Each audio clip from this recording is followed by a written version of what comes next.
Hi friends, இப்போ வந்து நம்ம லைனிங் வந்து கட் பண்ண போகிறோம். இதுக்கு வந்து நான் கீழே லைனிங் எடுத்து வச்சுருக்கிறேன்.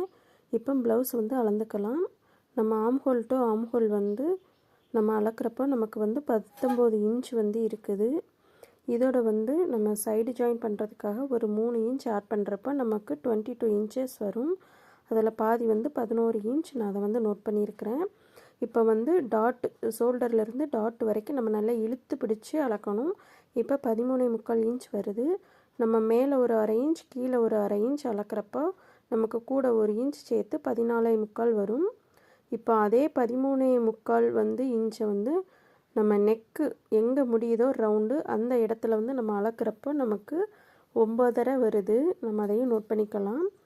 இப்போ அதே 13.25 இன்ச்சை வந்து நம்ம ஆம்ஹோலில் வச்சு அளக்கிறப்போ இருக்கிற அளவு வந்து தான் நமக்கு ஆம்ஹோல் வந்து அளவு. இப்போ நமக்கு 5.25 வருது.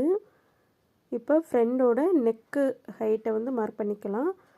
அந்த வி ஷேப் வந்து எங்கே முடியுதோ அங்கே வந்து நம்ம டேப்பை வச்சு அளந்து பார்க்கணும். நமக்கு 5.25 இன்ச் வருது. ஃப்ரெண்டு டாட்டை வந்து அதே மாதிரி ஷோல்டர் பிசரில் இருந்து டாட் எண்டு வரைக்கும் நம்ம இழுத்து பிடிச்சு அளக்கிறப்ப கிடைக்கிற அளவு தான் நமக்கு ஃப்ரெண்டு அளவு. அது வந்து நமக்கு ஒரு 13.5 இன்ச் வந்து இருக்குது. இந்த அளவுகளை வச்சு நீ எப்படி கட் பண்ணலாம் அப்படின்னு சொல்லிட்டு பார்க்கலாம்.